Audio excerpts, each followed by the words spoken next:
Salut tout le monde, ici Utopique, j'espère que vous allez bien. Donc comme promis, je vous fais la vidéo de l'ensemble de mes solotages Automei. Donc je vais pas soloter le Kralamour, hein, si vous voulez le demander, c'est pas la peine.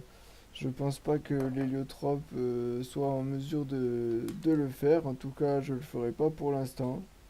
Peut-être plus tard, mais c'est vraiment pas sûr. Voilà, donc pour ce qui est du courrier magistral, très facile, hein, pas de résistance particulière, beaucoup de PA, peu de PM, très facile à tuer. Pour ce qui est du gourlot, le gourlot donc je l'ai fait avec le succès duo et premier.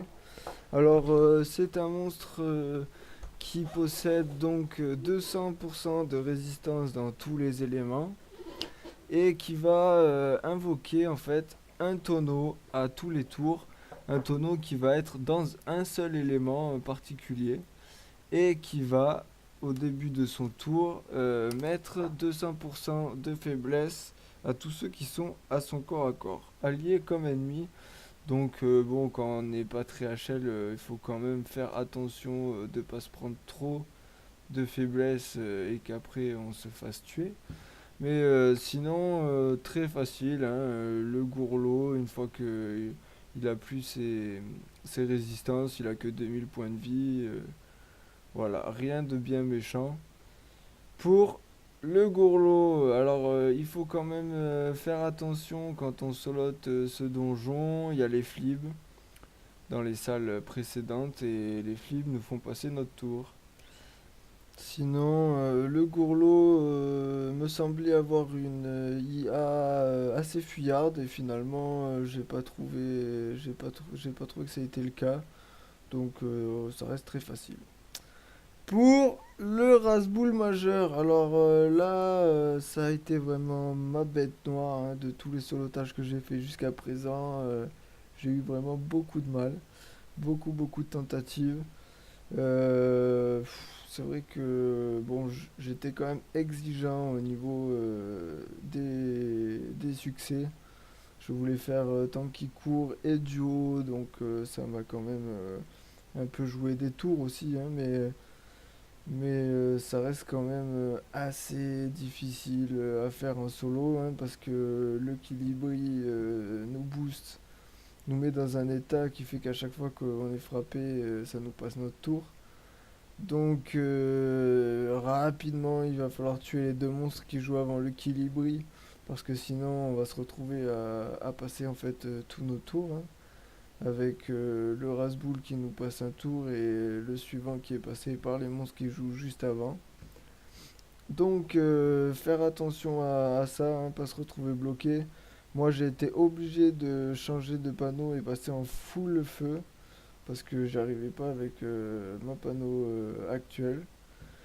Donc voilà, après ça demande un peu de chance quand même, hein. Il faut que le Kilibri décide de booster avec le sort Kilibris de Nice, le Rasboul, pour qu'on puisse lui rajouter donc des PA. Il faut arriver à 16 PA pour qu'il lance son état dans lequel on peut le frapper et il prendra 50% de faiblesse dans l'élément qu'on a frappé.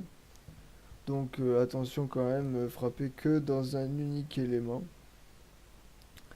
Voilà, donc c'est quand même limite, hein. Heureusement que j'ai invoqué mon Doppel pour pouvoir le finir. Parce que il a quand même 7000 points de vie et puis ses petits ras-boules mineurs recons. Donc faut vraiment le tuer dans les deux tours sans qu'il se fasse recon. C'est quand même pas évident. Ça demande, je pense, un peu de chance, hein, parce que j'ai vraiment eu du mal, au moins une vingtaine de tentatives. Mais c'était très intéressant à faire comme solotage. Ensuite, le Tinril. Donc, le Tinril, j'ai pas particulièrement trouvé ça intéressant. Enfin, ça reste intéressant, mais bon, c'est un donjon que j'ai beaucoup farmé, hein, et j'avais pas envie de le refaire. Je pense que j'aurais réussi le succès du haut Déjà, si j'avais pris une panos rigide, je suis quasiment sûr que ça le faisait sans problème. Mais c'est surtout que bon, j'ai commencé par taper le tin reel dans l'élément feu. Ça m'a demandé beaucoup de temps et comme ils étaient quatre, il fallait tout le temps que je les replace, que je les pousse. Donc je pense que j'ai perdu des tours à essayer de tuer le feu en premier. Si j'avais attaqué l'air ou l'eau, je pense que, ou même le terre, je pense que j'aurais été beaucoup plus rapide et que j'aurais réussi donc le succès de duo. Voilà, donc à savoir, c'est que ces monstres ont un élément chacun de faiblesse. On peut donc les frapper que dans cet unique élément. Ce qui fait qu'il vaut quand même mieux être multi quand en solo parce que sinon ça devient pas évident du tout. Il faut faire très attention car au corps à corps ils nous OS. Ils peuvent tous se transpo donc ayant 2 PM chacun, ils ont la possibilité de se déplacer de 8 PM. Sachant que j'ai quand même remarqué qu'ils se déplacent jamais à plus de 6 PM. Mais faire attention quand même, voilà. Et surtout, j'ai pas voulu mettre mes portails au tout début pour éviter qu'ils puissent s'en servir et qu'ils puissent se déplacer trop rapidement. Alors les portails, ça reste quand même très utile pour faire des gros dommages, hein. Faut dire ce qui est, c'est vraiment avec les dommages, avec les portails que cette classe peut faire des dommages. Mais ça reste très dangereux, surtout dans un cas comme ça, avec des monstres qui peuvent nous OS au corps à corps. Ça leur donne beaucoup trop de mobilité pour qu'on puisse se permettre, à mon avis, de les poser tout de suite.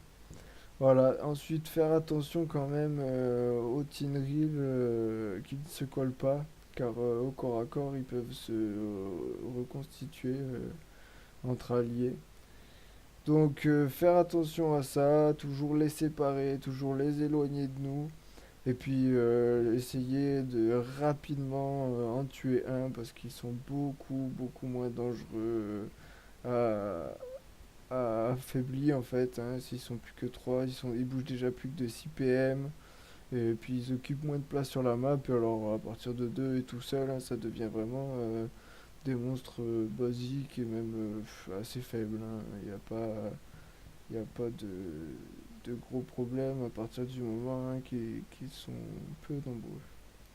Voilà pour ce donjon. Alors j'aurais pu le recommencer, mais j'avais pas envie de le refaire. Donc j'ai laissé cette capture, enfin cette vidéo.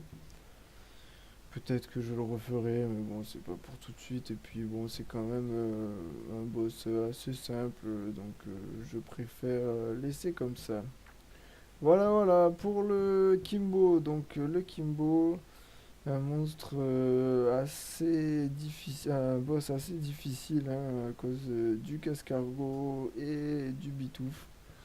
J'ai eu plusieurs problèmes, surtout à mes premières tentatives, où en fait le cascargo me transpose sur une glyphe, donc au deuxième tour je meurs. Donc pour compenser ça, j'invoque un doppel au premier tour, mais il me reste quand même le problème du bitouf. Alors j'ai remarqué que l'IA du bitouf avait dû être changée parce qu'il est particulièrement agressif je trouve, et il joue particulièrement bien avec les glyphes du cascargo, hein. Comme il peut transpo un de ses alliés et qui pousse, il m'a plusieurs fois tué en me mettant sur une glyphe. Donc c'est vraiment le monstre que j'ai frappé en priorité.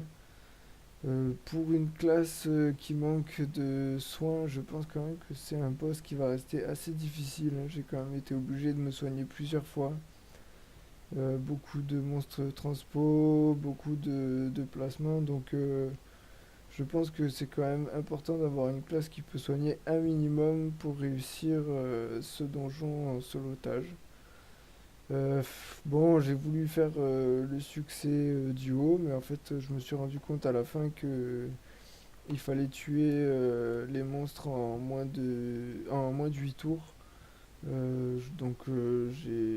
laissé tomber parce que je pense pas qu'en moins de 8 tours je puisse arriver à soloter le Kimbo. Voilà, donc ensuite, surtout bien compter ses cases. C'est assez facile le placement, surtout une fois que la grille est apparue, c'est assez facile. Donc pour les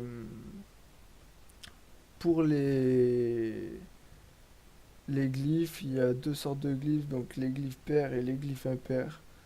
Il faut savoir que les éléments qui mettent un glyphe pair, ce sont les R et les feux.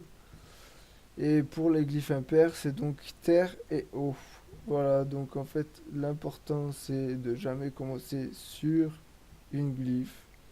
Et c'est de frapper à tous les tours le Kimbo. Parce que sinon, il va pas réinvoquer la glyphe au tour d'après. Après, il est important aussi de le placer sur sa glyphe. Parce que c'est sa glyphe en fait qui va lui donner des faiblesses. Voilà, je pense que j'ai à peu près tout dit pour le Kimbo.